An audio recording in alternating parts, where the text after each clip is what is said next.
प्रकार एक स्वरूप लक्षण आणि दुसरं तटस्थ लक्षण म्हणून महाराजांनी दोन्हीही लक्षणे एका चरणात सांगितली. समपाय करकटी उभा तटी भिवरेच्या. महाराज त्याचं लक्षण सांगताना समपाय असं म्हणतात. पाय का शब्द, पायाला सम हे विशेषण का दिलं? त्याचं कारण आहे उत्तमानां स्वरूपम ही चरण शब्देन मन्यते. शास्त्रामध्ये असं एक सिद्धांत आहे की मोठ्या लोकांचं स्वरूपाचं वर्णन चरणाच्या लक्षणाने केलं जातं. थोडक्यात बोलू का, आपल्या व्यवहारातही माणसं म्हणतात बघा, अमुक अमुक माणसाचं काय झालं हो, म्हणजे महाराज त्याचं नाव काढू नका, त्यानं जीवनात पाय वाकडा टाकला म्हणतात की. पाय वाकडा टाकला म्हणजे काय झालं हो, म्हणजे चालता चालता असा पायाला काही रिंग रोड दिला का तुम्ही? पाय वाकडा टाकला याचा सरळ अर्थ काय होतो की त्याचं आचरण भ्रष्ट झालं. बरोबर आहे की नाही? पाय घसरणं, पाय वाकडा टाकणं म्हणजे आचरणामध्ये चारित्र्यामध्ये दोष निर्माण होणं. जर स्वाभाविक तुमच्या आमच्यासाठी चारित्र्याच्या दृष्टीनं पाय हा शब्द येतो, तर संत आणि देवासाठी स्वरूपाच्या दृष्टीनं पाय हा शब्द येतो. आणि म्हणून समपाय, ज्याचं स्वरूप सम आहे. समस्वरूपाचं या जगात काय आहे तर एकमेव परमात्माच समस्वरूपात आहे बरं का. अवघे समब्रह्म पाहे, समोहम सर्वभूतेषु हृदयेषु तिष्ठति. भगवान गीतेमध्ये वर्णन करतात की नाही, समोहम ईश्वर सर्वभूतानां हृदयेषु तिष्ठति. परमात्मा सर्वत्र समस्वरूपात आहे. ब्रह्म सर्वगत सदा सम हे सांगण्याच्या दृष्टीनं तुकोबरांनी त्याचं स्वरूप लक्षण केलं आणि समपाय असं सांगितलं. समपाय म्हणजे ज्याचं स्वरूप ब्रह्मस्वरूप आहे. परंतु आता समपाय हे तटस्थ लक्षणही करता येईल. तटस्थ लक्षण म्हणजे काय? अनेक अवतार जरी देवाचे झाले असले तरी समपाय कोणत्या अवतारात आहेत? जरा सगळेजण बोला माझ्याशी, म्हणजे मला झोप येत नाही, दुसरं काही कारण नाही. तुम्ही बोललात नाही. कुठल्याच अवतारात देवाचे पाय सम नाही. राम अवतारात देवाचे पाय सम आहेत का? नाही महाराज. राम अवतारात देवाचा एक पाय मागं आणि एक पाय पुढे आहे. का? तिथं निरंतर युद्ध आहे की हो, संघर्ष जीवनामध्ये असल्यामुळे रामाचा एक पाय पुढे एक पाय मागे आहे. बालरामाकडे पाहू नका, मी जानकी वल्लभ रामाबद्दल बोलत आहे. तर सांगण्याचा अर्थ असा, तिथं देवाचे पाय सम नाही, एक पाय मागे एक पाय पुढे आहे. कृष्ण अवतारात देवाचे पाय सम आहेत का? तिथं काहीच सम नाही, तर पाय कुठून सम ठेवणार आहे?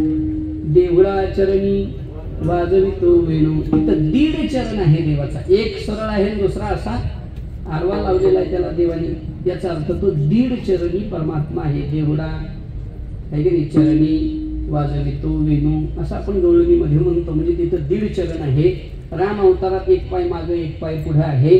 पण विठ्ठलाच्या स्वरूपाच्या ठिकाणी जर विचार केला तर पाऊले समान विटेवरी शोभते. ज्ञानोबाईंनी त्याचं वर्णन करताना असं म्हटलं, तो हा विठोबा निधान ज्याचे ब्रह्मादिका ध्यान पाऊले समान विटेवरी शोभते. म्हणजे त्याचं तटस्थ लक्षणही झालं आणि त्याचं स्वरूप लक्षणही झालं. समपाय करकटी, ज्या देवानी कमरेवर हात ठेवलेले आहेत. कशासाठी ठेवले? वेळ भेटला तर आपण पुढे त्याचा विचार करू. पण ज्या देवानी कमरेवर हात ठेवलेले आहेत असा जो परमात्मा आहे, ज्याचे पाय सम आहेत, आणि जो चंद्रभागा, भीमा म्हणजे चंद्रभागा नदीच्या काठावरती जो उभा आहे, उभा तटी भिवरेच्या, म्हणजे वर गुण सांगितला जो दातृत्व संपन्न आहे. पुढे लक्षण सांगितलं, तटस्थ लक्षण आणि स्वरूप लक्षण दुसऱ्या चरणामध्ये. म्हणजे महाराज हे लक्षण तुम्ही सांगितलं, पण त्याचं रूप सांगा आम्हाला. महाराजांनी त्याचं रूप सांगितलं. पाहिलिया वेधलावे बैसे जीवी जडूने, ज्याच्याकडे पाहिलं की अंतःकरणाचा ठाव घेतो, इतका जो सुंदर अशा प्रकारचा आहे. किती सुंदर आहे हो देव. जयाचे निधरी कोटी चंद्र प्रकाशे कमल नयन हास्य वदन हसे. पाहिल्याबरोबर अंतःकरणाचा ठाव घेणारा हा परमात्मा आहे. त्याच्याकडे पाहिलं की तुका म्हणे नव्हे परती, तुझ्या दर्शने मागुते. मन त्याच्या चरणापासून, आता कुठे धावे मन तुमचे चरण, असे कितीतरी प्रमाण झाले समाधान. तुमचे देखिले चरण आता उठावेसे मना, येत नाही नारायणा. आपण रोज विनवणीमध्ये सुरुवातीला अभंग म्हणतो, म्हणजे सुरुवातीला म्हणजे आरतीच्या सुरुवातीला आणि कीर्तनाच्या शेवटी आपण म्हणत असतो, झाले समाधान यामध्ये आता उठावे से मना, येत नाही नारायणा. हे मन एकदा देवाच्या चरणी स्थिर झालं की कुठंच जात नाही. इतका हा मनाला आकर्षित करून ठेवतो बरं का. एकदा तिथं सहजेस्व सुखाचे व्यापारी सुरवाडलेनी अंतरे. आता हे अंतरे म्हणजे देवाच्या स्वरूपाकडे लावलं तरी काही वावगं नाही. रचिला म्हणून बाहेरे पाऊल न घाली. याचा अर्थ काय, एकदा पाहिलं की हा अंतकरणाचा ठाव घेणारा परमात्मा आहे. देखिला डोळा तोची वदनी, असा आहे की नाही. इतका हा सुंदर परमात्मा आहे ज्याच्या सौंदर्याचं गणित लागत नाही. इतका सुंदर जो आहे, म्हणजे जो गुणानं उदार आहे, जो लक्षणांनी समपायी कमरेवर हात देऊन चंद्रभागेच्या काठी उभा आहे, आणि जो रूपानं इतका सुंदर आहे की मनाला आकृष्ट करणारा आहे, असा जो परमात्मा आहे तो पवराय सांगतात तोची मनी स्मरावा. म्हणजे महाराज त्याचं गुण सांगितला, त्याचं लक्षण सांगितलं, दोन्ही लक्षणं सांगितली, त्याचं रूप सांगितलं. आता एक सांगा की त्याचा स्वभाव कसा आहे. महाराज सांगतात त्याचा स्वभाव तो काय म्हणे, भक्ती काजा धावे लाजा लवला हे. भक्ताचं कार्य करण्यासाठी कसला म्हणजे किती मोठा असणारा हा परमात्मा, पण आपलं मोठे पण सगळं बाजूला ठेवतो आणि भक्ताचं कार्य करण्यासाठी धावे येतो. असा शब्द वापरला नाही महाराजांनी बरं का. भक्ताचं कार्य करायला देव येत नाही, धावत येतो. त्वरा झाली गरुडा टाकीले मागे, द्रौपदीच्या लागे नारायणे. गरुडापेक्षा सुद्धा वेगानं धावत येतो आणि आपल्या भक्ताचं कार्य करतो. धावतोच, कुठलंही प्रमाण घ्या, परमात्मा धावतच आला. सगळ्या भक्तांकडे हा परमात्मा धावत आलेला आहे. पडता जडभारी दासी आठवावा हरी, मग तो हो ने दिशीन आड घाली. याचा अर्थ परमात्मा धावत येतो आणि भक्ताचं कोणतंही कार्य करायला यत्किंचितही लाज धरत नाही. साधावया भक्ती काज नाही लाज धरीत. अशा स्वभावाचा जो आहे, आपलं मोठेपण, आपलं देवपण, आपलं श्रेष्ठत्व, आपलं पूज्यत्व, हे सगळं परमात्मा बाजूला ठेवतो आणि भक्ताचं कार्य करण्यासाठी धावतो. कसं काय, कारण भक्तांनी सुद्धा आपलं सगळं बाजूला ठेवलं याची सेवा केलेली आहे.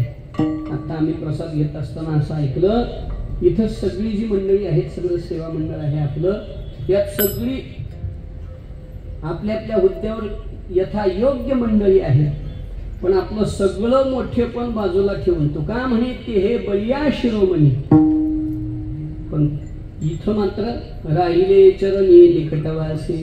इथं मात्र कोण सेवा करण्याच्या प्रत्येक जण कामावर आहे. याचा अर्थ काय आहे, भक्ताने अशी सेवा केली म्हणून परमात्मा सुद्धा त्या भक्ताची सेवा करायला मागं पुढं पाहत नाही. तो का म्हणे भक्ती काजा धावे लाजा लवलाही. धावत येतो भक्तांचं कार्य करण्यासाठी, लवलाही तत्क्षणी येतो आणि भक्तांची सेवा करतो.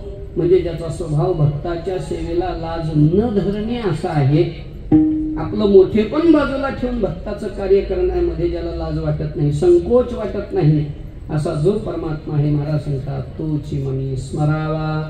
त्या देवाचं स्मरण करा, त्या देवाचं स्मरण करा. म्हणजे सगळा अभंग तोची मनी स्मरावा या कडीच्या भोवताली फिरणारा अभंग आहे.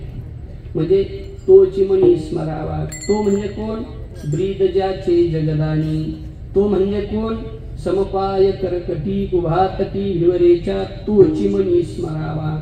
पाहिलिया वेधलावी पैसे जीवी जडोनी तोची मनी स्मरावा. तुका म्हणे भक्ती काजा धावे लाजा लवलाही तोची मनी स्मरावा. असा जो परमात्मा आहे त्या देवाचं स्मरण करा, असं तुकोबाराय या अभंगाद्वारे तुम्हा सर्वांना उपदेश करतायत.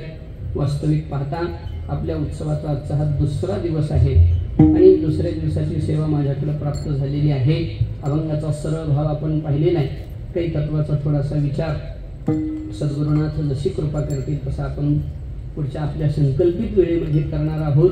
खूप मोठ्या आवडीनं, आनंदानं आणि निष्काम भावनेनं होत असलेला हा सप्ताह सोहळा.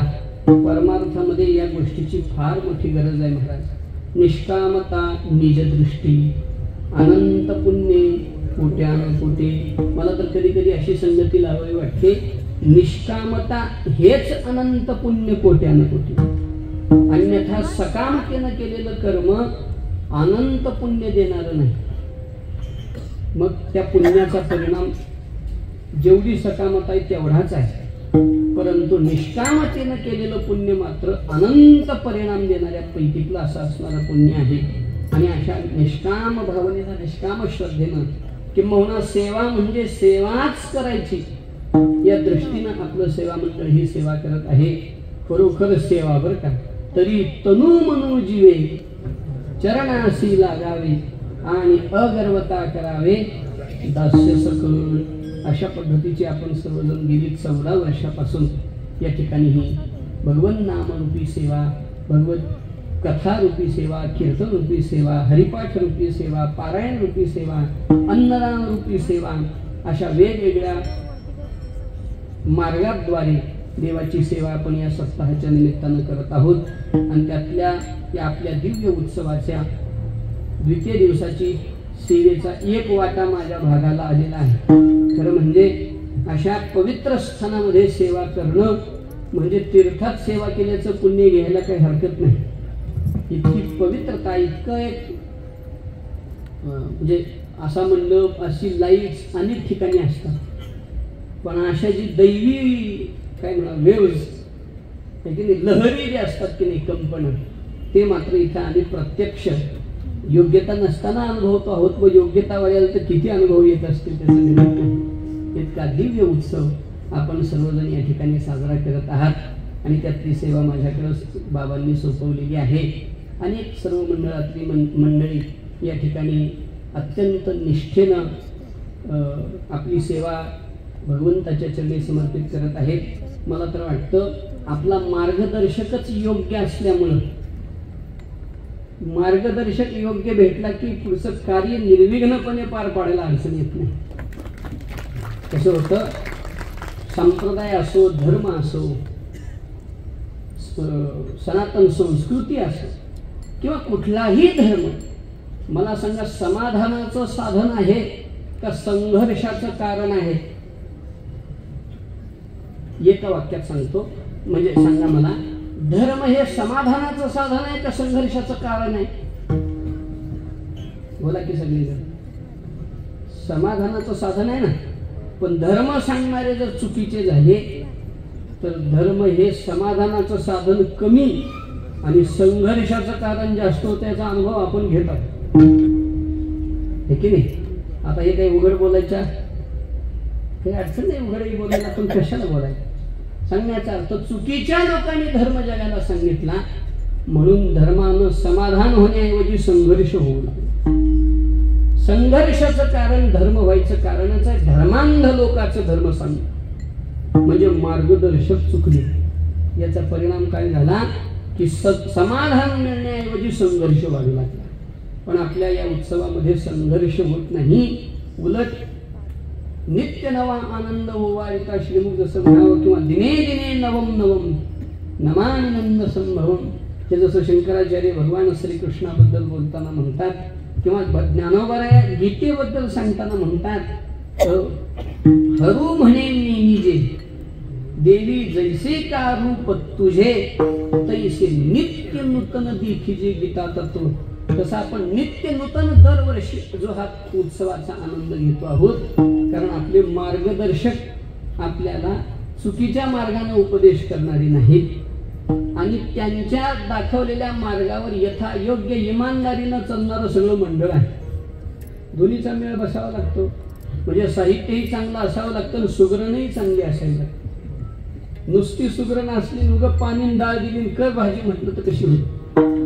याचा अर्थ उदक आणि अग्नी धान्य झाल्या घडी पाठ. तसं आपण सगळे श्रोते, सगळे सेवा मंडळ आणि मार्गदर्शक हे उदक अग्नी धान्य झाल्या घडी पाठ यांचा असा परिपाक जमलेला आहे की हा दिव्य ब्रह्मरस आपण सर्वजण दरवर्षी गेली 14 वर्षापासून त्याचं समास्वादन करत आहात. भगवंताची अशीच कृपा आपल्या या सर्व सेवा करणाऱ्या मंडळांवर व्हावी आणि अशीच वर्षानुवर्ष सेवा भगवंतांनी बाबांच्या मार्गदर्शनाने तुम्हाला करून घ्यावी एवढी प्रार्थना प्रभूच्या चरणी आपण करू. अभंगाच्या चिंतनाकडे येऊ. एकदा सर्वांनी प्रेमाने भजन करा. विठोबा रखुमा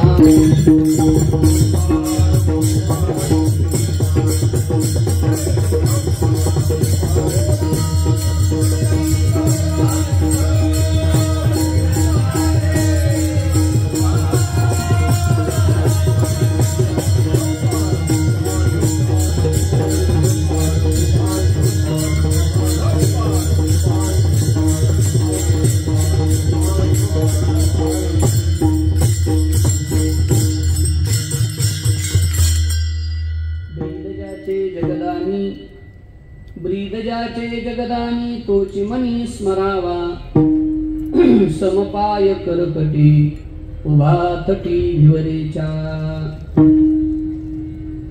जगद्गुरु तुकोबारायांचा एक अत्यंत महत्वाचा असा हा अभंग आहे. या अभंगाद्वारा जगद्गुरु श्रीमंत श्री तुकोबाराय तुम्हा सर्वांना उपदेश करतायत. महाराजांनी इथं जो उपदेश केलेला आहे तो तोची मणी स्मरावा एवढाच या समग्र अभंगातला उपदेश आहे. पण ज्याचं स्मरण करायचं त्याचं काहीतरी वर्णन करण्याच्या निमित्तानं समग्र अभंगामध्ये महाराजांनी त्याचं वर्णन केलेलं आहे. वास्तविक पाहतात तुकोबाराय उपदेश करतात, तुकोबाराय देहूत राहतात, आम्ही इकडं कुठंतरी राहतो आणि मग तुकोबारायांनी केलेला उपदेश आम्ही कशाला ऐकावा हो? त्यांचं ऐकण्यात आमचं काही साधणार आहे का? कारण शास्त्रामध्ये एक सिद्धांत असा आहे, प्रयोजन मनुद्दिश्य मंदोपीन प्रवर्तते. काय मिळतं हे कळाल्याशिवाय एखादा मूर्ख माणूस सुद्धा एखाद्या कामाला लागत नाही. हे बरोबर आहे की नाही? काय मिळतं हे प्रत्येक जण पाहतोच महाराज. तसं संतांचं का म्हणून आम्ही ऐकावं? त्यांच्या सांगण्यामध्ये काही विशेषत्व काय आहे का याचा जर विचार करायचा झाला, जगात सांगणारे खूप आहेत बरं का. सांगणाऱ्याची गर्दी खूप आहे जगामध्ये, सांगायला येणारे कमी नाही. पण सगळ्याच ऐकून चालत नाही. महाराज म्हणतात, लोकांचं जर ऐकून जीवन जगायचं म्हटलं तर बुडून जावं लागेल, बुडून. आणि कांच्या मते गोवा होऊ जीवा नेडावा. तुकोबाराय म्हणतात, दुसरे लई लोकांचं ऐकत बसलो तर आपली परेशानीच झाली म्हणून सांगतात. नका शोधू मतांतरे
सांगणाऱ्याची संख्या खूप आहे.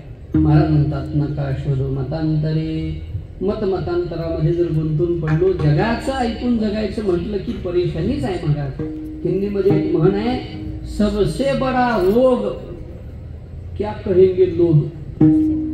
लोक काय म्हणतील म्हणणंच हा सगळ्यात मोठा रोग. म्हणून नका शोधू मतांतरे. जगाचं ऐकत बसू नये.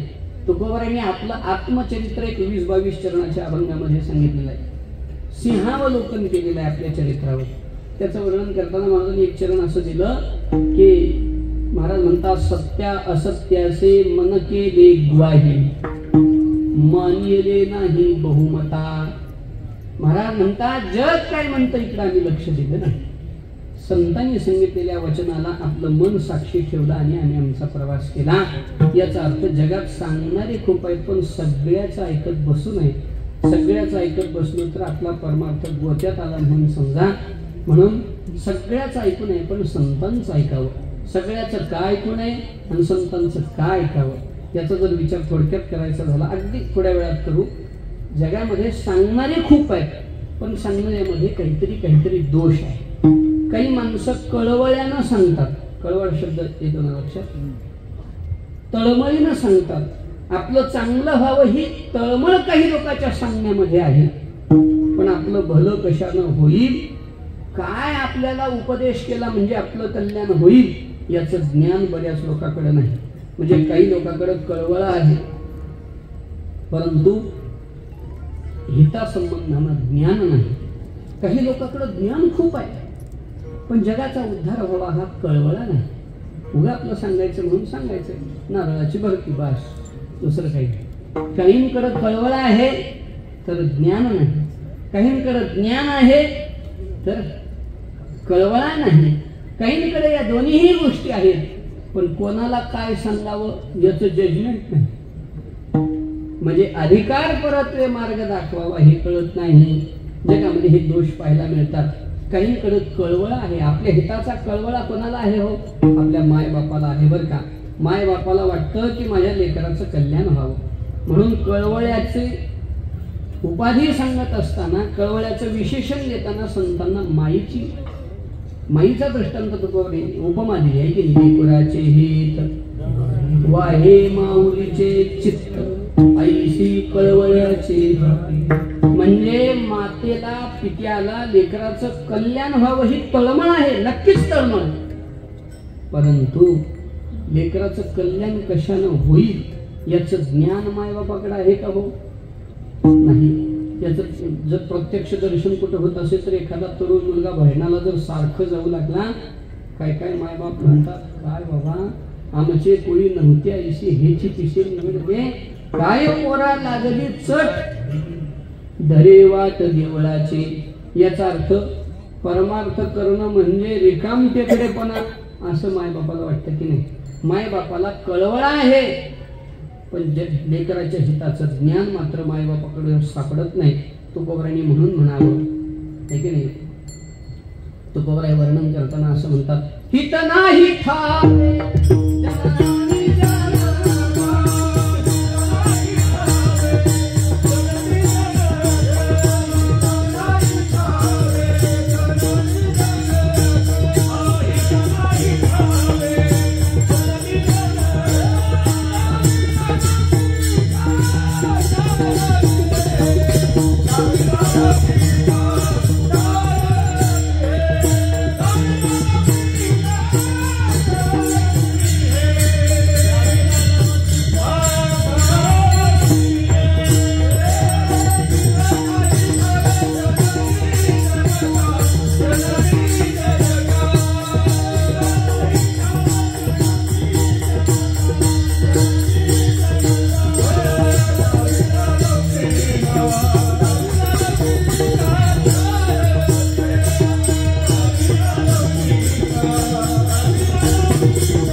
महाराज वर्णन करतात की माय बापाला हित ठाऊक नाही. याचा अर्थ ते फार झालं तर काय सांगतील, कसं बसावं, कसं बोलावं, कसं वागावं, समाजात कसं राहावं, व्यवसाय कसा करावा, नोकरी कशी करावी, अध्ययन कसं करावं, शिक्षण कसं घ्यावं, याच्या पलीकडे मायबाप आपल्याला काही सांगू शकत नाही. हिताच्या गोष्टी सांगण्यामध्ये मायबाप सक्षम नाही. एखादी माय मदालसा असते, एखादी माई जिजाऊ माता असते, एखादी माई. सगळ्या माई जिजाऊ होऊ शकत नाहीत, सगळ्या माई मदालसा होऊ शकत नाहीत. हो म्हणजे सांगण्याचा अर्थ हित नाही ठावे जननी जनका. माय बापाकडे लेकराच्या कल्याणाचा कळवळा आहे परंतु ज्ञान आहे का हो. ज्ञानाविषयी जर विचार करायचा झाला तर माय बापाकडे जीवाचं कल्याण कशाने होईल याचं ज्ञान नाही. म्हणजे बरं काहींकडे ज्ञान आहे परंतु कळवळा नाही. कोण आहेत असे काही विद्वान माणसं असतात, ज्ञान भरपूर आहे, ते जर बोलले तर जगाचं कल्याण होऊन जाईल पण बोलतच नाही.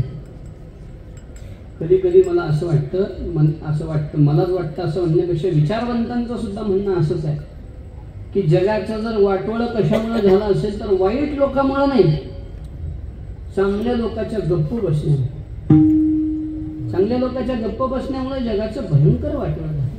चांगले लोक बोलले तर काय होऊ शकतं याचा आत्ताच आपण परवा अनुभव घेऊन पुढे आलेलो आहोत. असो, जास्त बोलायचं नाही. 23 तारखेला त्याचा अनुभव घेतलेला आहे सगळ्यांनी. असं सांगण्याचा अर्थ असा, चांगल्या लोकांनी बोललं पाहिजे. वाईट लोकांच्या असण्यानं जगाचं नुकसान नाही, चांगल्या लोकांच्या गप्प बसण्यानं आहे. पण बरीच विद्वान असे आहेत, जगत कल्याणाचे मार्ग त्यांच्या सहज उपलब्ध आहेत त्यांच्या याच्यामध्ये, पण ते बोलत नाही. आणि का बोलत नाही तर जगाकडून मान सन्मानाची अपेक्षा. जगाने मान दिला तर आम्ही बोलू असं म्हणणारी काही लोक आहेत. मग त्याच्याकडे ज्ञान आहे पण कळवळा नाही. तुकोबांनी त्याचं वर्णन करताना असं म्हटलेलं आहे, मुखी बोले ब्रह्मज्ञान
सांगतात की काही लोकांची अशी अवस्था आहे, मुखामध्ये मात्र ब्रह्मज्ञानाच्या गोष्टी आहेत, म्हणजे डोक्यात ज्ञान आहे पण कळवळा नाही. मनी धन अन्य मान. एक साधू असं सांगतात, काही माणसं 5 पच्या मागे लागलेली आहे. पद, प्रतिष्ठा, पैसा, प्रमाणपत्र आणि परिचय या प्रकाराच्या मागे इतके लागलेत की ज्ञान घाण ठेवलं. ते ज्ञानानं खऱ्या अर्थानं देव साधावा पण लोक पोट साधू लागले. कशामुळे झालं हे? त्यांच्याकडे ज्ञान आहे पण कळवळा नाही. काही लोक असे आहेत ज्यांच्याकडे कळवळा आहे आपल्या हिताचा परंतु ज्ञान नाही. काही असे आहेत ज्यांच्याकडे ज्ञान आहे पण जगाचं कल्याण व्हावं ही तळमळच ज्यांच्या मनात नाही.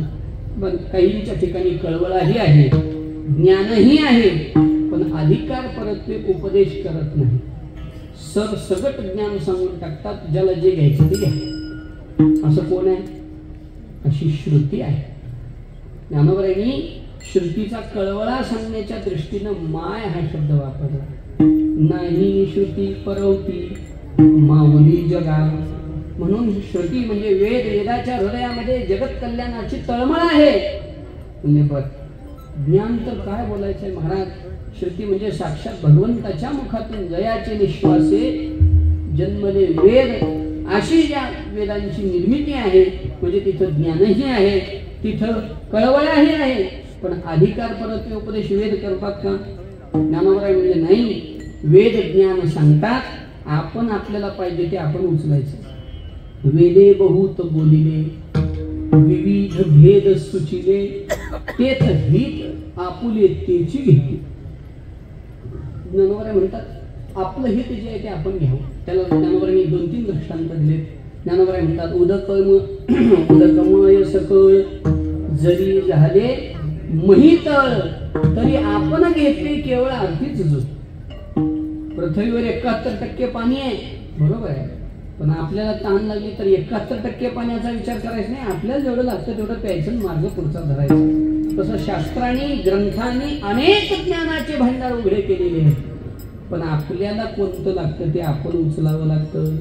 शास्त्र तर उपदेश सगळ्याला करतात, अधिकार परत ते उपदेश करत नाहीत, सरसकट उपदेश. पण संतांकडे चला. संत अधिकार परत्वे उपदेश करतात.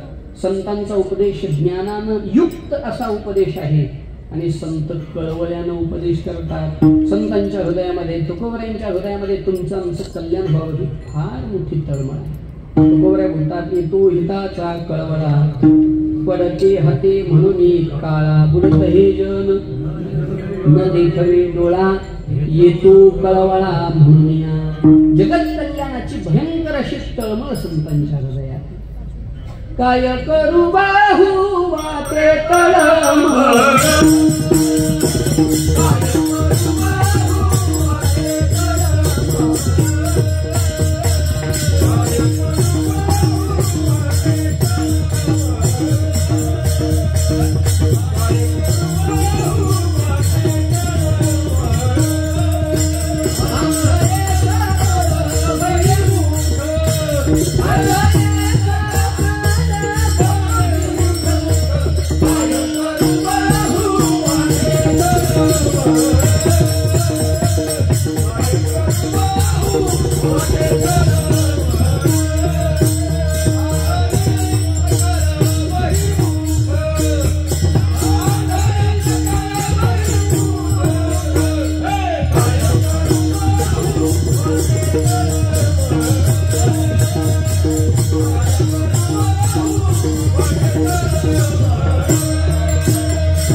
किती संतांच्या हृदयामध्ये तळमळ आहे असं जर तुम्ही म्हणाल तर ज्ञानोबरांनी त्याची किती उदाहरणं दिलेली आहे. जी कल्पना करा, आपण रस्त्यानं निघालो आणि आपल्या पायात काटा मोडला, काटा टोचतो पायाला, वेदना कुठे होतात हो?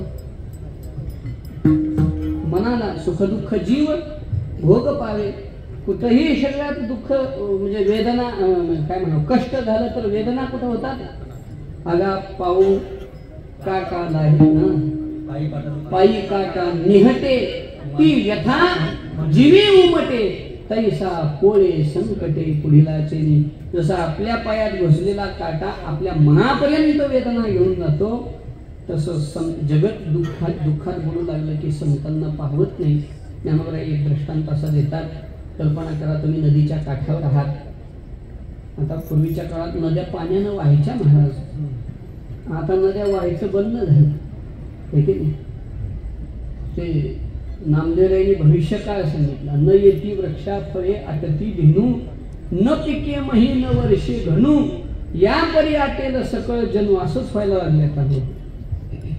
आणि मग ते पूर्वीच्या काळामध्ये नदीमध्ये काही पोरं इकडं पोहणी म्हणतात का, पोहायला गेलेले, असे पोहणी करायला गेलेले, आणि पोहता पोहता एखादा मुलगा न पोहायला येणारा पाण्यात बुडू लागला, हे जर आपल्या कानावर वाजतात, तिथं आपण काहीतरी निमित्तानं नदीच्या काठावर असताना पडली, तर बुडालेला माणूस कोण आहे, कुठला आहे, आपल्याच गावचा आहे का आपल्या गावचा भाषा आहे का, इथे शिकायला असलेला आहे का, सहलीला, एवढी चौकशी करता का?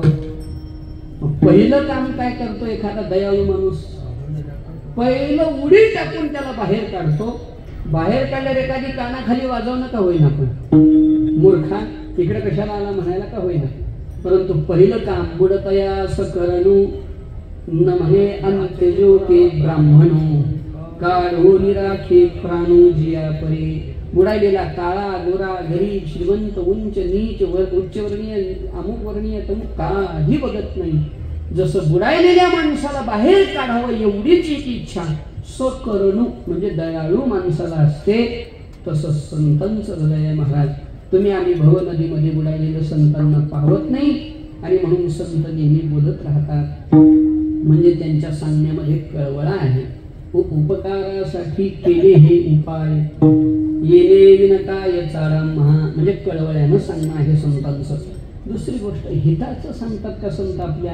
तर महाराज ऐके रे जना हिताच्या गुणा, पंढरीचा नाम माझे स्मरावा.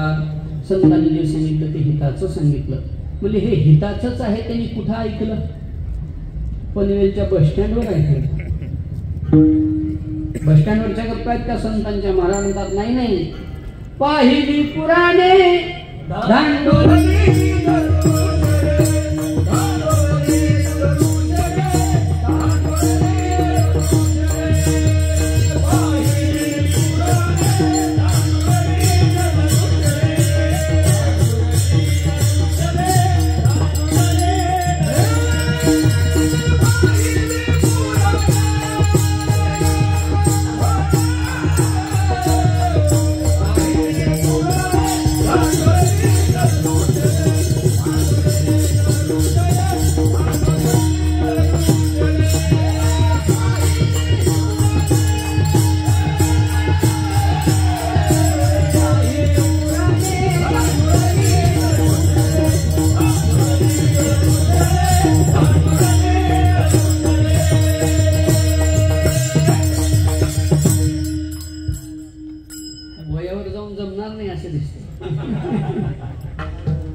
तुकोबाबांचे तबलजी होते पूर्वी, 72 वर्षाचे होते. ते म्हणायचे कशा वाजवतात बघा 72 वर्षाचे जवान, तसं झाली आत्ताची चाल. असं तर सांगण्याचा अर्थ, पाहिली पुराणी धांदळली दर्शनी, गायली पुराणी तुका म्हणे वेदवाणी, वाचा बोलो वेदनीती करू संती केले ते. याचा अर्थ काय?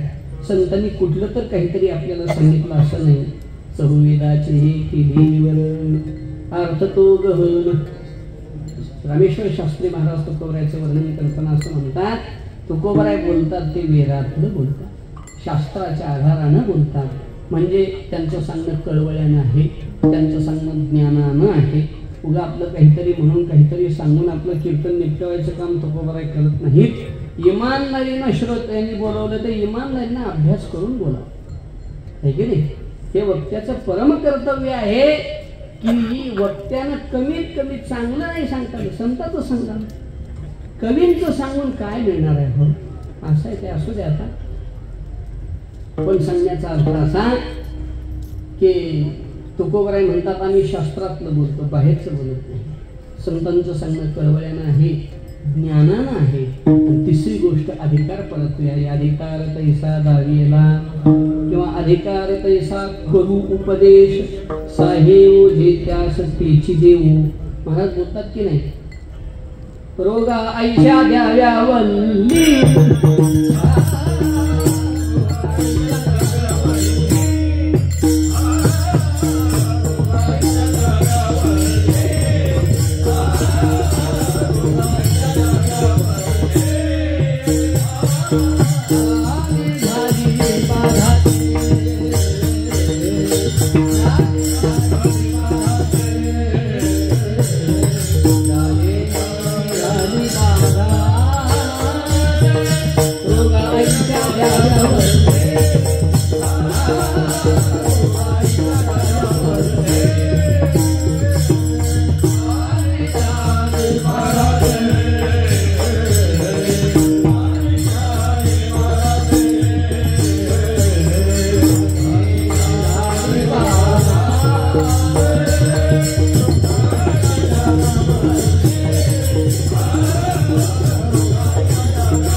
रोगा आईशा द्याव्या वल्ली, जाणे झाली बाधा ते. तुकोबराय म्हणतात आम्ही जगाला जे औषध देतो ते जसा ज्याचा रोग आहे तसं देतो. मेडिकलमध्ये सगळी औषध आहेत.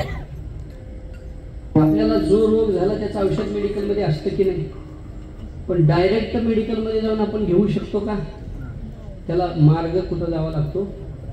मोठके गुरुमुखे उदय जत दिसे, ते संतांकडे सद्गुरूकडे जावं लागतं. संता सवे वसता योगज्ञानी पैसता, गुरुचरण उपासिता वैराग्यसे.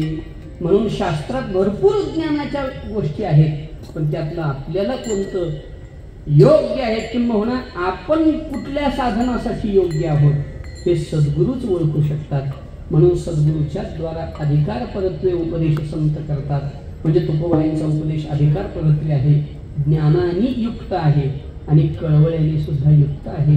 म्हणून जगाचं ऐकत बसू नये, पण तुकोबरायांचं ऐकल्याशिवाय राहू नये. तुकोबरायांचं ऐकलं पाहिजे महाराज, संतांचं ऐकलं पाहिजे. काय होतं संतांचं ऐकल्यावर? जगाचं ऐकल्यावर गोत्यात येतो माणूस, हे प्रमाण आपण पाहिलं. संतांचं ऐकल्यावर काय होतं? गोत्यातून मुक्त होतो. मोक्ष हा जो शब्द आहे की नाही, याची व्युत्पत्ती सांगत असताना शास्त्रकार म्हणतात मोचनम मोक्ष. परमेश्वरदेव प्रातस्मरणीय गुरुवर्य प्रभाकर दादा बोधले दादा असं म्हणतात की मोक्ष मोक्ष म्हणजे काय? मोकळं होणं म्हणजे मोक्ष. मोचनम मोक्ष, हा सगळ्यातून मोकळं होणं म्हणजे मोक्ष. आणि संतांचं ऐकलं की जीव सगळ्यातून मोकळा होतो. सगळ्यातून म्हणजे सगळ्या बंधनातून. येणे तुटती बंधने, येणे साधती साधने, तुटती भवाची बंधने. संतांच्या चरणाजवळ गेले की नाथ महाराज असं म्हणतात तुटती भवाची बंधने.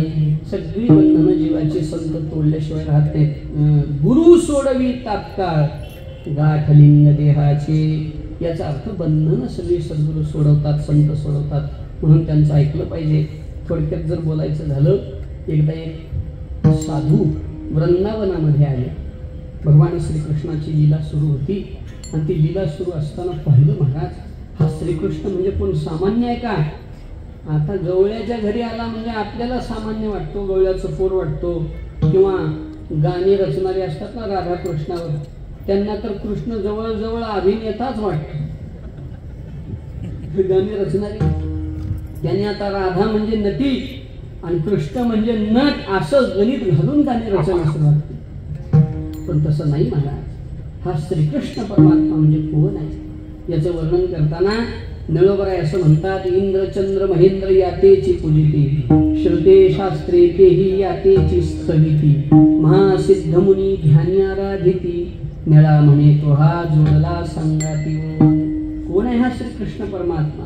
आपण गीता स्तुतीमध्ये बाबांच्या मुखातून सकाळी रोज ऐकत असाल, यम ब्रह्मा वरुणेंद्र रुद्र मरुतस्तुन्वन्ति दिव्यैस्तवै वेदै सांग पदक्रमोपनिषदैर् गायन्ति यं सामगा ध्यानावस्थितरगतेन मनसा पश्यन्ति यं योगिनो यस्यान्तन्न विदुःसुरासुरगणा देवाय तस्मै नमः.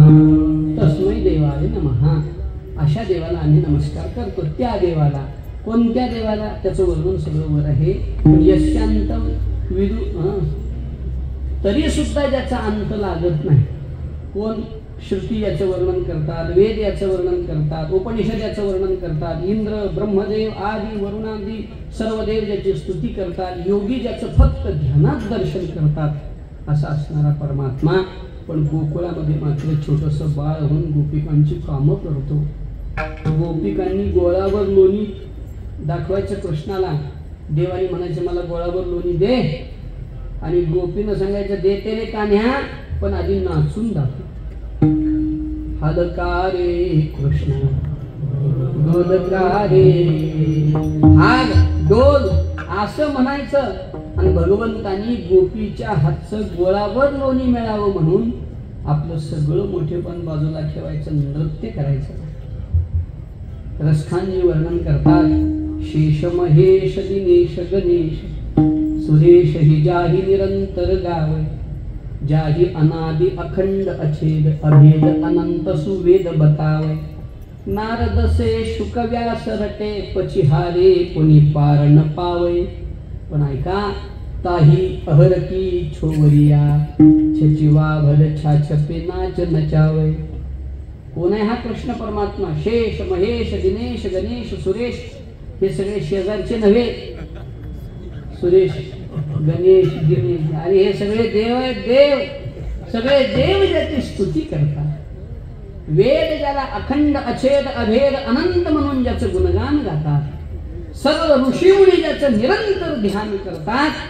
पण तो परमात्मा काही अहर की छोवरिया छचिवा भर छाछपे नाच नचावे, त्या देवाला गोळावर लोणी देऊन गोपिका नृत्य करायला लावतात. नामदेवरायांनी ते नाच लिहिलेला ना प्रकरण. गोकुळीला गवदा येतो चक्रपाणी, भोवती वेष्टीत बैसल्या वघ्या गवळणी, मध्ये सावळा सुकुमार शारंग पाणी, मना पितांबर पिवळा गळा वैजयंती माळा, घवघवीत घन सावळा पाहे नंदराणी. नाचरी तू कृष्णा मला पाहू दे नयनी, अशी विनंती सगळ्या गोपिका करतात आणि गोळावर लोण्यासाठी देव नृत्य करतो.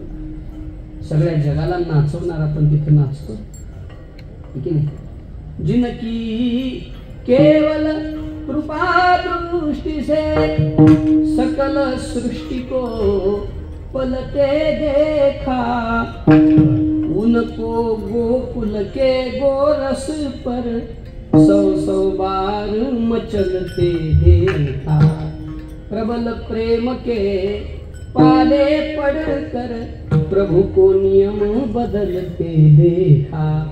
बिंदुजी महाराज हरिद्वार क्षेत्रातून गेले, त्यांचं हे काव्य आहे.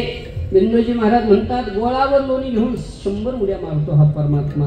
ते त्या ऋषीनं पाहिलं, मी इथं होतो, त्या ऋषीनं पाहिलं, अरे अनंत कोटी ब्रह्मांडाचा धनी पण भोळेपणा लागी भीक मागी. तो का म्हणे, सर्व कळा याची अंगी भोळेपणा लागी भीक मागी. काय भाग्यवान आहे त्या गोपिका.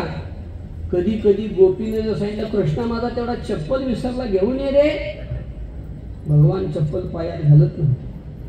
वृंदावनातून बाहेर पडेपर्यंत भगवंतांनी चप्पल वापरली नाही. चप्पल पायात घालायची नाही तर गोपीचा चप्पल हातात घेऊन आणून द्यायची. हे सगळं ऋषीनं पाहिलं. गोपिकांना विचारलं, गोपींनो असं काय पुण्य तुम्ही केलंय? कोणतं तप, कोणतं अनुष्ठान, कोणतं व्रत, कोणतं वैकल्य असं काय तुम्ही जीवनामध्ये केलं की हा साक्षात अनंत कोटी ब्रह्मांडाचा धन तुम्हाला प्राप्त झाला?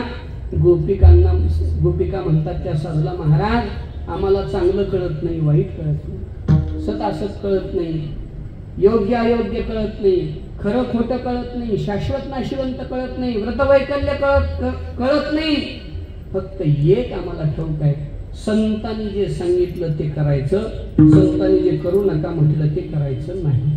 आणि त्याच्या परिणामात आम्हाला हा बाबा प्राप्त झाला. संती सांगितले ते केले जाता,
नाही आज्ञा त्यांची केली उल्लंघन.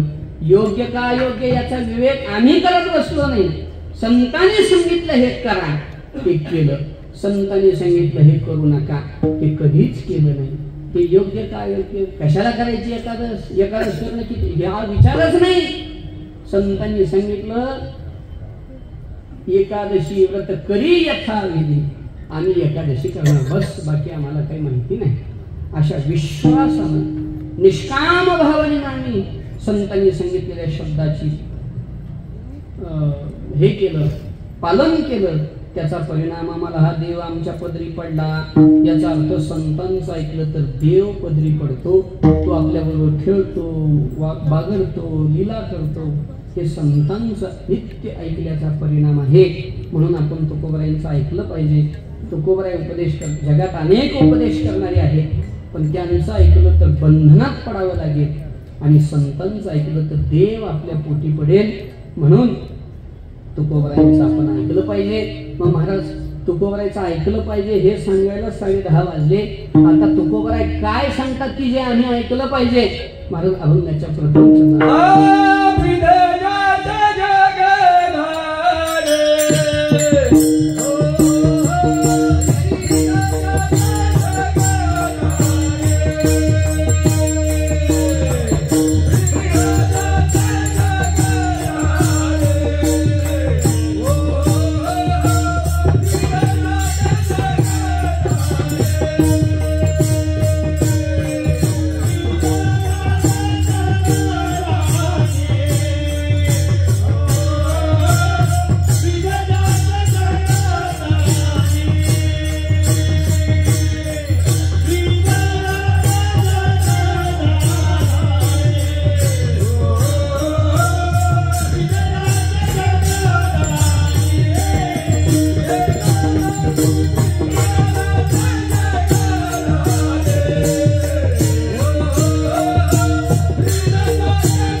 विषयाचे जगदानी तोची मनी स्मरावा.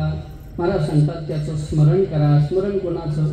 जगताचं स्मरण केलं तर आपल्याला दुःखालाच पात्र व्हावं लागतं बरं का. तैसे विषयाचे ध्यान विपाये जरी वाहे मन तरी येसने हे पतन दिवशी पावे.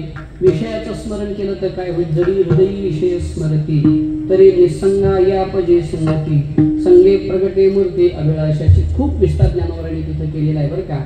ध्यायतो विषयान सत्संगस्तेषु उपजायते संगात संजायते कामः कामात् क्रोधो विजायते क्रोधात् भवति सम्मोहः सम्मोहात् स्मृति विभ्रमः स्मृति भ्रंशात् बुद्धिनाशात प्रणश्यते. हा परिणाम आहे विषयाच्या स्मरणाचा. जगताच्या स्मरणाचा परिणाम जड भरत राजा. तेवढ्या तपस्वी माणसाचं असं झालं बरं. काय काय माणसं कोणी बी उठायचं जड भरत राजा आणि हरली घर. अरे असं एवढा त्याग होता जड भरताचा तरी सुद्धा जगताचं स्मरण झालं तर हरिणी गर्भा गेला. आपण कशा कशाच्या जाईल? तुका म्हणे घोबडा इशे जन्म सरिशे सुकराचे. त्यांच्यासाठी हरिण तर व्यवस्था होती, आपल्यासाठी घोबडन डुक्कर ह्याच्याशिवाय दुसरे पर्याय नाही. खंती ते न करा होणे गाढव पुत्रा असं होऊन बसेल. हे सांगण्यासाठी आहे बरं का. ते त्यांना नाव ठेवायचं म्हणून ते चरण नाही, आपल्याला सावध करायचं. जगाचं स्मरण केलं तर जड भरतासारख्याचं तसं, आणि विषयाचं स्मरण केलं तर बुद्धिनाशा प्रणश्यती, आणि देवाचं स्मरण केलं तर विष्णू सहस्त्रनामाच्या प्रारंभामध्येच एक श्लोक आपण म्हणतो, यस्य स्मरण मात्रेण जन्म संसार बंधनात् विमुच्यते. नमस्तस्मै विष्णवे विष्णवे जन्म संसार बंधनात् विमुच्यते. भगवंताचं स्मरण केलं की जन्म मरणाच्या प्रपंचातून मुक्ती होते. म्हणून तोची मनी स्मरावा. ज्ञानदेवा ध्यानी रामकृष्ण मनी तेने वैकुंठ भोनी घर केले. म्हणून तोची मनी स्मरावा. म्हणून देवाचं स्मरण करावं. जगात स्मरण करण्यायोग्य काहीच नाही. एकमेव परमात्माच आहे जो स्मरण करण्यासाठी योग्य आहे. म्हणून तो गोरा म्हणतात तोची मनी स्मरावा. पण जो स्मरावा तो कसा आहे? मला सांगतात ब्रीदयाज जगदानी. जो जगदानी आहे. दोन अर्थ मग आपण केले होते. जगदानी म्हणजे जगाला निर्माण करतो म्हणून याला जगदानी म्हणतात. आंधळ्या पांगळ्याचा एक विठोबा दाता प्रसवला विश्व तोची सर्व होय जाणता. या जगाला निर्माण करणारा परमात्माच आहे महाराज. मग या जगाच्या आधी काय होतं का हो? आता जी बिग बँग थेरी आहे की काय म्हणतात त्याला? Big bang theory. हे आपले स्टीफन हॉकिंग यांनी सांगितलेली सृष्टीच्या निर्मिती हे संतांनी खरी सांगून ठेवली. पहिले कोठेच नव्हते काही, चंद्र सूर्य तारा नाही, अवघे शून्याची होते पाही पानोबा. ते रे ते दर्शक सर्वनाम वापरलं. ते कसं होतं? ते शून्य. आता माझा एक प्रश्न आहे आपल्याला, शून्य म्हणजे काय असतं का काहीच नसतं? बोला की जरा. शून्य म्हणजे काहीच नाही का? असं नाही. मग काय आहे का? असंही नाही. त्यालाच म्हणावं ब्रह्म. जे आहे म्हणून सांगावं तर काहीच नाही, आणि नाही म्हणायची सोय नाही. शून्य जर असा लिहिलेला असेल तर त्या शून्याची किंमत सांगायची झाली तर काहीच नाही. पण तिथं काहीच नाही म्हणता येतं, कारण तिथं बिंदुले असे केले. तिथं एक शून्य म्हणून तरी का होईना पण संज्ञा आहे. याचा अर्थ पहिलं काहीच नव्हतं असं नाही, स्वभाववादाचं खंडन. पण काय तर होतं, पण ते काय होतं हे मात्र सांगता येत नाही. असं काहीतरी होतं. तेवढी ब्रह्मवस्तू, एकट्याला एकटा परमात्मा, पण एकट्याला कर्मे नाही. विचार केला आता सृष्टी निर्माण करावी, एकोहम बहुश्याम असा त्याला संकल्प झाला. मग आता बहु व्हायचं असेल तर काय करावं लागेल? त्या ब्रह्मवस्तूने विचार केला की मला बायको असावी म्हणजे मी बहु होईल, हे की नाही? भार्याने स्यात् अथ प्रजायेतीही वेदामध्ये आलेले हे सगळे ईक्षण कर्तृत्वाचे सूत्र पहा आपण. म्हणजे प्रजा निर्माण होईल, पण त्याला सांभाळायचं कसं? त्यासाठी वित्तव्य स्यात् अथ कर्मपूर्वीज. अशा पद्धतीनं संकल्प परमात्म्याने केले आणि सृष्टीची निर्मिती व्हायला सुरुवात झाली. याचा अर्थ संकल्प करणारा हा परमात्मा आहे, आणि याच्यापासूनच सृष्टीची खऱ्या अर्थानं निर्मिती झाली. मग यानं निर्मिती केली का? म्हणजे नाही, यानं फक्त संकल्प केला. फॅनचं फिरतून हवा मारतो फक्त बटन दाबायचं काम करावं लागतं. याला म्हणा संकल्प. ॲटो पायलट मोडवर चालणारं विमान ऑटोमॅटिक उडतं चालतं, परंतु त्याला ॲटो पायलट मोडवर टाकावं हा संकल्प सजीवानी करावा लागतो. कृती निर्जीव वस्तू करतात. गाडी धावते की नाही, फॅन चालतो की नाही, मोबाईल सगळ्या गोष्टी करतो की नाही, पण त्याला करण्यासाठी लागणारा संकल्प सजीवाचा. तसं या सृष्टीला निर्माण मायेने जरी केलं असलं, क्रियाशक्ती जरी मायेची असली तरी द्रव्य शक्ती आणि ज्ञानशक्ती भगवंताची आहे. आणि अशा पद्धतीनं भगवंताने या विश्वाची निर्मिती केली. निळोबाई त्याचं वर्णन करतात. एकले न कंठेचे म्हणून याये,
या समग्र सृष्टीची एकी एकटाच्या सोनी एकला.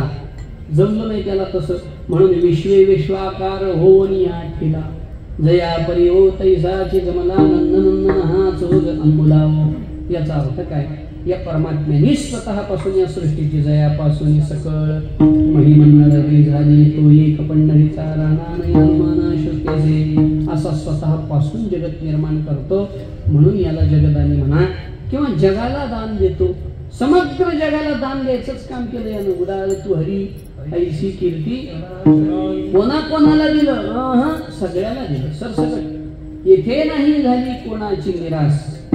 आल्या या चकास वैऱ्यालाही दिलं आणि भक्तालाही दिलं. तुझे अवतारे जाणो स्वतंत्र देतान म्हणसे पात्रापात्र पै कैवल्याई से पवित्र वैरी आहे. आणि तिथे जे सगळं ज्ञानवरांनी वर्णन केले बघण्यासारखं आहे. महाराज आता मी काय सांगू, बाबा इथं बसलेत, माझं काहीतरी मागं पुढं होईल. आपला पण राहिल्यावर मग पटांगण हाणायला बरं पडत.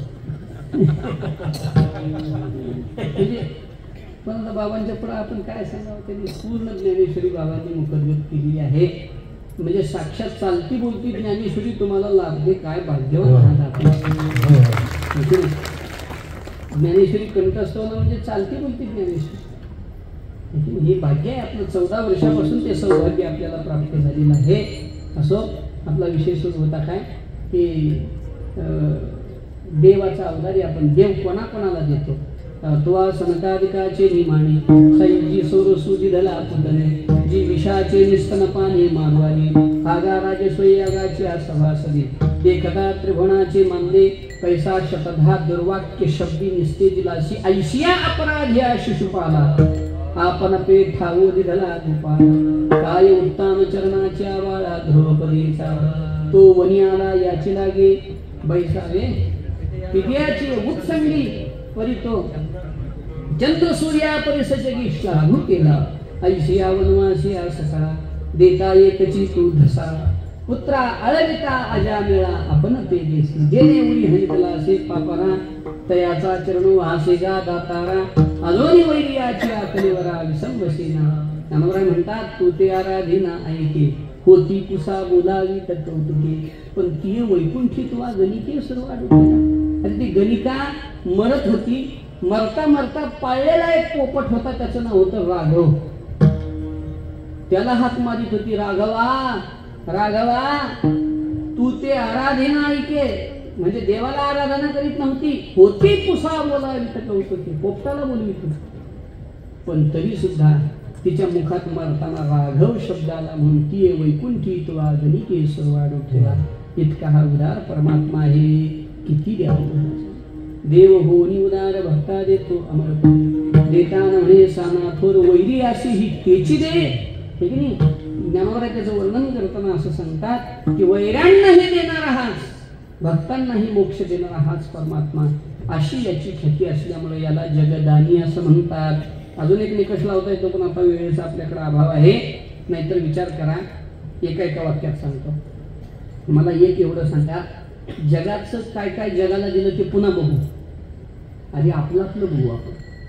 मला सांगा, तुम्हाला आम्हाला हा देह देणारा कोण आहे? देवे दिला म्हणजे देवाने देह दिला की नाही? काही माणसं म्हणते नाही हो, माता पित्याने दिला.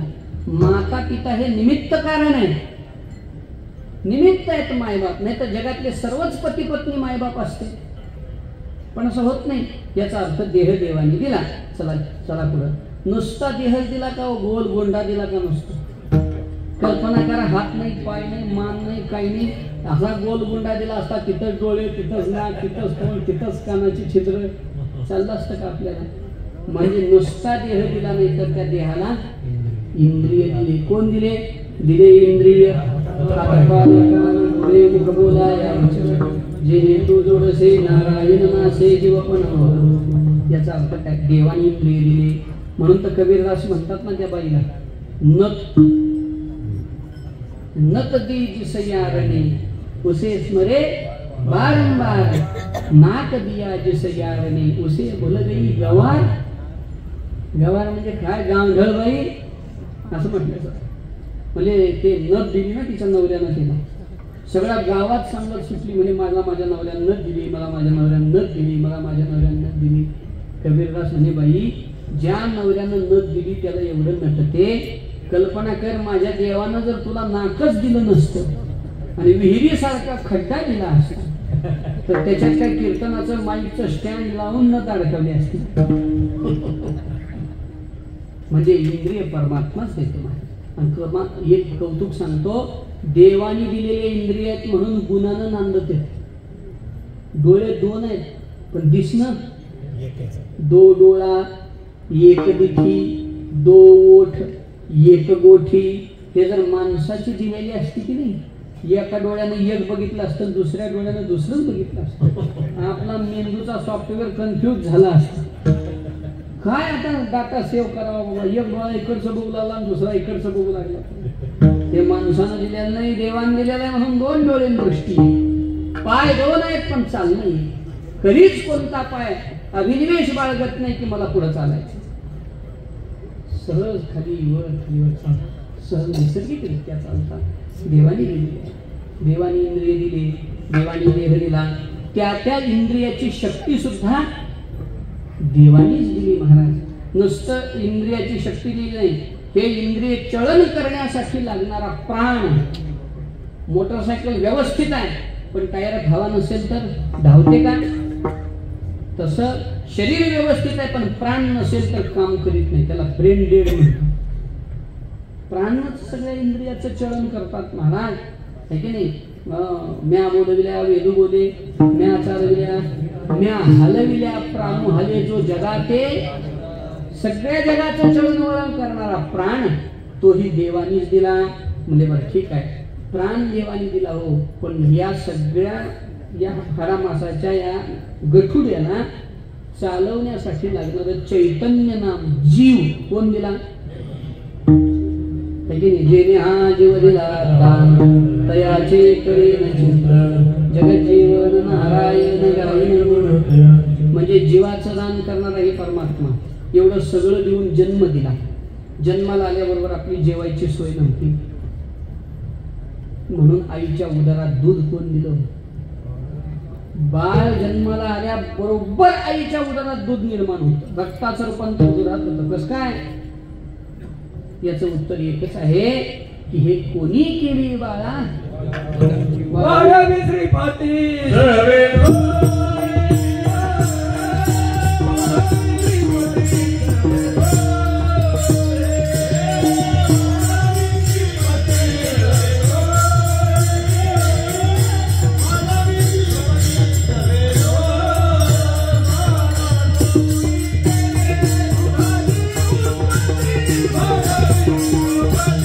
Thank you.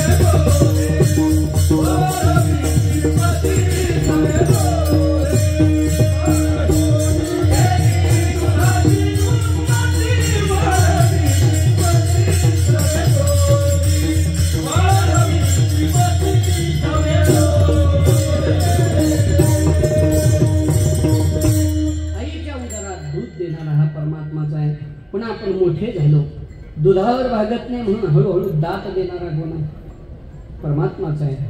आणि म्हातारा झाल्यानंतर जसं तारुण्यात खाल्लं तसं म्हातारपणात पचतं का? म्हणजे तसंच खाईल म्हणून हळूहळू दात काढून घेणारा सुद्धा. तुम्ही विचार करा, तरुणपणातल्यासारखं म्हातारे जर जेवायला लागले तर कीर्तनात बसण्याऐवजी येड्या बाबरीत जाऊन बसावं, अशी परेशानी होईल ना. म्हणून सगळ्यात शेवटी येणारे अवयव आणि सगळ्यात आधी जाणारे कोण आहेत तर दात आहेत. सगळ्यात उशिरा येतात शरीरात आणि सगळ्यात आधी जातात ते दात. म्हणजे इथपर्यंत देवानं आपल्याला दिलं. एवढंच नाही, आपल्याला जगण्यासाठी मूलभूत गरजा किती आहेत आपल्या? 3. बरोबर आहे ना. हे विज्ञानवादी म्हणत असते, पण अध्यात्मवादी 3 मानत नाहीत, 5 मानतात. 5. आपली पहिली मूलभूत गरज आहे पृथ्वी. अजून एकही उपग्रह असा सापडला नाही पृथ्वीसारखा माणसं राहायचा. एक पृथ्वी, दुसरं पाणी, कुठंच नाही, इथंच आहे. आपली मूलभूत गरज आहे ना. हो नाही म्हणा काहीतरी. प्यायलाच नव्हे, शरीरात सुद्धा लिक्विड फॉर्म असल्याशिवाय काही चालणार नाही शरीरातली कुठलीच गोष्ट. पाणी ही दुसरी मूलभूत गरज. तिसरी मूलभूत गरज आहे प्रकाश. तोही सूर्यप्रकाश. बरं, हा लाईटचा प्रकाश नाही, सूर्यप्रकाश. सूर्य जर थंड झाला 8व्या मिनिटात पृथ्वीचा नाश व्हायला सुद्धा.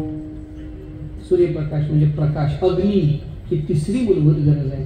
चौथी मूलभूत गरज आहे वायू. वायू म्हणजे हवा. हवा ऑक्सिजन. बरोबर आहे ना. ही आपली चौथी मूलभूत गरज आहे. आणि 5वी मूलभूत गरज आहे ती म्हणजे ही पोकळी, आकाश. यालाच आपण पंचमहाभूत असं म्हणतो. पृथ्वी, आग, तेज, वायू आणि आकाश ही आपली मूलभूत गरज आहे. अभ्यास करा, अभ्यास करून बघा आपण सर्वजण. याच्याशिवाय आपलं जगणंच नाही. बाहेर तर या गोष्टी लागतातच, पण शरीरात सुद्धा हे पंचतत्व असल्याशिवाय शरीर चालत नाही. कसं चालत नाही बघायचं असेल त्यांनी पंचीकरण नावाचा ग्रंथ पाहावा. तेवढा वेळ नसेल तर भावार्थ रामायणामध्ये मारुती रायाला यायला उशीर होऊ लागला ना. त्यावेळेला रामप्रभूंनी जे प्रतिज्ञा केलेली आहेत की नाही, जर मारुती यायच्या आधी सूर्योदय झाला तर मी काय काय करेन, त्याचं वर्णन नाथ महाराजांनी जे केलेलं आहे तेवढं जरी पाहिलं तरी सगळा पंचीकरण ग्रंथ कळतो. भावार्थ रामायणामध्ये तेवढा प्रसंग जरी पाहिलं तरी पुरेसा आहे. आता आमच्याकडे लक्ष्मण शक्त्या होतात. इकडे होतात का लक्ष्मण शक्ती? आमच्याकडे ते लक्ष्मण शक्तीचे जेवढे अध्याय तेवढे रात्रभर वाचायचा नियम आहे. पण माणसं हा विषय आला की नेमकं ओव्या पळवते, कारण इतका क्लिष्ट विषय आहे. माणसांना वा वा काय नाथ महाराजांनी इथं वर्णन केलेलं आहे, चला पुढे. अवघड विषय आहे थोडासा कळण्याच्या दृष्टीने, पण सांगण्याचा अर्थ पंचकरण पहा. पंचमहाभूत ही आपली मूलभूत गरज आहे. आता माझा प्रश्न असा आहे, देह देवाने दिला, इंद्रिय देवाने दिली, इंद्रियाची शक्ती देवाने दिली, प्राण देवाने दिले, जीव देवाने दिला, जन्म देवाने दिला, पालन देवाने केलं. आपले मूलभूत गरज असणारे पंचमहाभूत देवाने निर्माण करून आपल्यासाठी दिले. आता माझा एक प्रश्न आहे, हे फक्त तुम्हाला मलाच दिलं असं आहे का? मग आपल्याच गटातल्या लोकांना दिलं असं आहे का? आपल्याच गावातल्या देशातल्या लोकांना दिलं असं आहे का? समग्र जगातल्या जीव जंतू कीटकापासून ब्रह्मदेवापर्यंत सगळ्यालाच भगवंतांनी या सुविधा उपलब्ध करून दिल्या. म्हणून याला एकदानी नाही जगदानी असं म्हणतात. जगाला देतो सगळं देतो. ब्रीदजाचे जगदानी तोची मणी स्मरावा. ठीक आहे महाराज, अजून त्याचं काही लक्षण आहे का? महाराज म्हणजे समपाय करकटी उभा तटी निवरेच्या. जो समपाय ठेवून विटेवरती उभा आहे आणि कमरेवर हात देऊन उभा आहे. यानं कमरेवर हात का ठेवले हो पांडुरंगानं? काय कारण आहे कमरेवर हात ठेवण्याचं? त्याचं कारण सांगताना वेगवेगळ्या पद्धतीनं संतांनी सांगितलेलं आहे. शंकराचार्य असं सांगतात, प्रमाणम भवाभ्येदं मामकानां नितं भक्कराभ्याम धृतो येन तस्मात्. कशासाठी? प्रमाणम भवाभ्येदं मामकानां. इदं मामकानां प्रमाणम. मला जे शरण येणारे भक्त आहेत त्यांना प्रमाण दाखवण्यासाठी. कशाचं? भवाभ्येद. भवसागराचं आता तुम्हाला प्रमाण कमरे इतकं आहे हे सांगण्यासाठी देवाने कमरेवर हात ठेवले. म्हणजे संस्कृतातलं झालं, संत वाङ्मयात आहे का?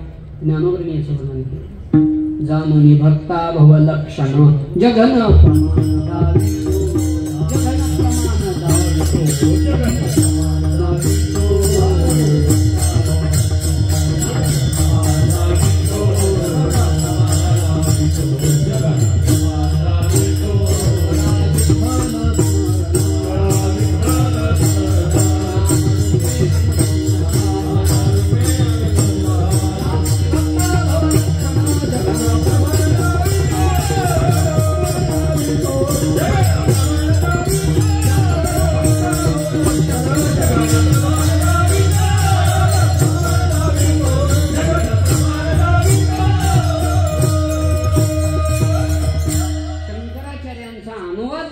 शंकराचार्याने केला. शंकराचार्य म्हणतात प्रमाणम भवाभ्येदम मामकानाम नितम भक्कराभ्याम धृतो येन तस्मात् विधातुर्व सत्ये धृतो नाभिकोश परब्रह्मलिंगम भजे पांडुरंगम. हे शंकराचार्य म्हणतात आणि ज्ञानोबा म्हणतात करा विठ्ठल स्मरण नाम रूप्याम संधान जानोनी भक्ता भव लक्षण जगन प्रमाण दारित. त्यानं कमरेवर हात ठेवलेत म्हणजे कमरे इतकाच आता भवसागर तुम्हाला आहे, तुम्ही मला शरण आलात हे सांगण्यासाठी. समपाय करकटे कमरेवर हात भगवंतांनी दिलेले आहेत. अजून एक अर्थ संतांनी असा केला की यानं काल्याच्या प्रसंगामध्ये देवाला काला दिला नाही आणि आपले हात आपल्या आपल्या टिरीला पुसायला सांगितले, बरोबर ना. पुसवण्या हसे ते दाखवण्यासाठी नितंभ कराभ्याम धृतो. नितंभ शब्दाचा अर्थ टिरी असाच होतो. नितंभ कराभ्याम धृतो येईल तसं देवाचे हात कमरेवर आहेत पण आशे का आशे. शंकराचार्यांच्या भाषेत विचार करायचा झाला तर नितंभ म्हणजे माग देवाने हात केलेले आहेत आणि कमरेवर ठेवलेले आहेत याचा अर्थ काल्याचा प्रसंग दाखवून देण्याच्या निमित्तानं भगवंताने नितंभ कराभ्याम धृतो येईल तस्मात् असा एक अर्थ करता येतो. समपाय करकटी उभा तटे भिवरेच्या कटी कर समचरण साजिरे आणि राहिला भिवरे खूप प्रमाणे ते हे समचरण साजिरे विटेवरी पहा भीमाती समपाय करकटी उभा तटे भिवरेच्या पाहिल्या वेधलावी बैसे वेजळून. या परमात्म्याकडे पाहिलं की अंतःकरणाचा ठाव घेतो. इतका सुंदर आहे महाराज, किती सुंदर आहे हो.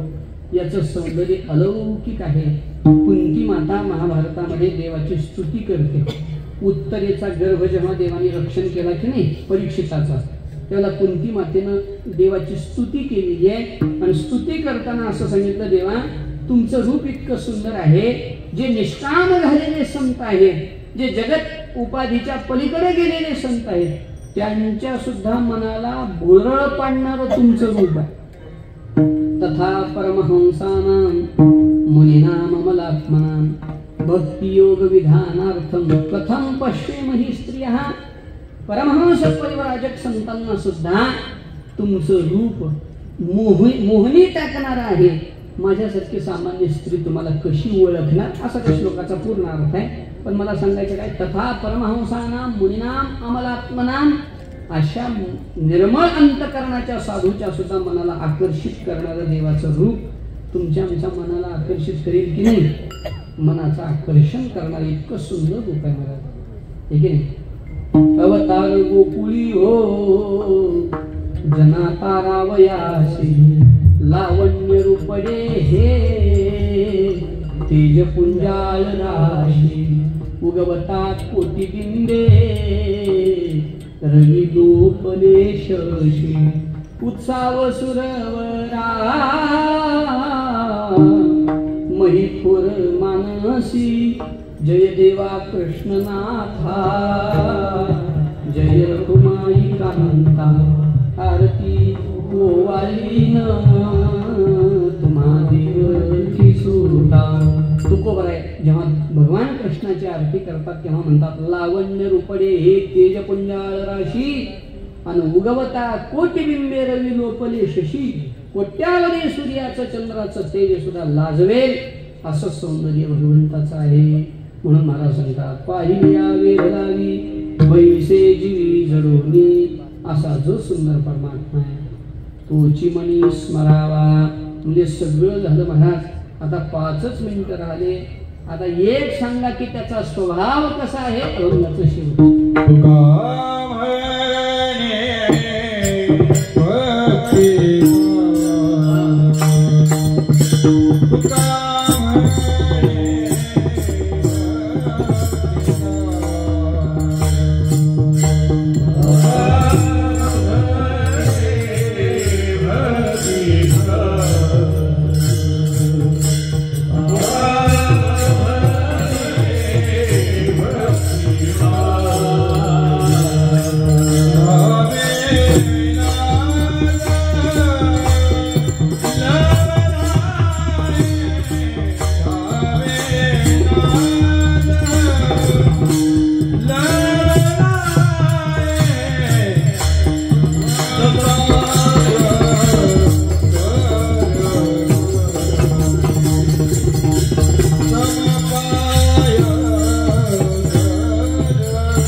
समपाय करकटी उभा तटी व्रत असल्यामुळे हार घेतला नाही बरं का. म्हणजे तीर्थ सत्काराची केक होती असं कीर्तनात सांगायचं आणि पुन्हा हार घ्यायचं म्हणजे जरा अवघड वाटते. दुसरं काही नाही, जरा मोठा झाल्यावर घेते. अजून बार काय नाही त्यामुळे घेतली, दुसरं काही कारण. तर तुका म्हणे भक्ती काजा धावे राजा नवलाही. तुकोबाराय सांगतात, जो भक्ताचं कार्य करण्यासाठी धावतो, किती धावत येतो म्हणाल तर आपलं सगळं बाजूला ठेवतो आणि भक्तासाठी धावत येतो. अनेक भक्ताचं काम यानं केलं. आपण सर्व ज्ञात मंडळी आहात, आपली वेळ संपलेली आहे. पंचमीच काही भगवंत तिष्ठे भाव भक्ती, हे सगळं जर गणित पाहिलं तर धावत येतो. कोणाकोणासाठी येतो? महाराज म्हणतात सगळ्या भक्तासाठी येतो बरं का. वयानं लहान आहे, मोठा आहे, श्रीमंत आहे, गरीब आहे, जात उंच आहे, नीच आहे, अमुक आहे, काही पाहत नाही.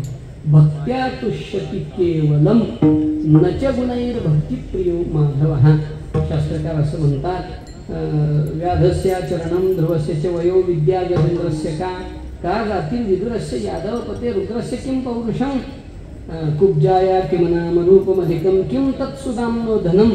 भक्त्या तुष्यति केवलम, भक्तीच्या द्वारा परमात्मा संतुष्ट होतो. नच गुणैहि, परमात्मा आपल्या कुठल्या चांगल्या श्रीमंतीच्या गुणानं, ऐश्वर्याच्या गुणानं प्रसन्न होत नाही, भक्तीनं प्रसन्न होतो आणि अशा भक्तासाठी धावत येतो. मला असं वाटतं आपल्या इथं सुद्धा ज्या भक्तीनं परमात्मा वश होतो ती भक्ती इथं सुरू आहे. आणि इतकी भरवणी सद्भावाची अंजोळी मिया उबिया फुले मोकळी, जसं ज्ञानवरायांनी म्हणावं तसं आपण सर्वजण सद्भावाची अंजोळी धरून सर्व आपलं हे सेवा मंडळ आणि या सेवा मंडळाचे सर्व सदस्य मंडळी, आपण सर्व श्रोतृवर्ग, सर्व भाविक सज्जन आपल्या सद्भावाची अंजली भरून या ठिकाणी वेगवेगळ्या सेवेच्या निमित्तानं देवाच्या चरणी हे पुष्प अर्पण करीत आहात, सेवा पुष्प अर्पण करीत आहात. आणि एवढ्या सेवेच्या या महाकुंभामध्ये म्हणायला हरकत नाही, माझ्यासारख्या एका सामान्य जीवाकडे हे वाक्पुष्प देवाच्या चरणी समर्पित करण्याचं भाग्य प्राप्त झालं. बाबांच्या आज्ञेने ही सेवा प्राप्त झाली. बाबांच्या चरणी कोटी कोटी प्रणाम करतो. आपण सर्व श्रोतृवर्ग आपल्या चरणीही कोटी प्रणाम करतो. सर्व हे सेवा मंडळ ज्यांनी दरवर्षी सेवेचा हा प्लॅटफॉर्म निर्माण केलेला आहे असं म्हणायला हरकत नाही. एक काय म्हणतात, एक संधी उपलब्ध, जागा उपलब्ध करून दिलेली सेवा करण्याची, त्या सर्व मंडळाच्याही चरणी पुनश्च त्रिवार दंडवत प्रणाम करतो.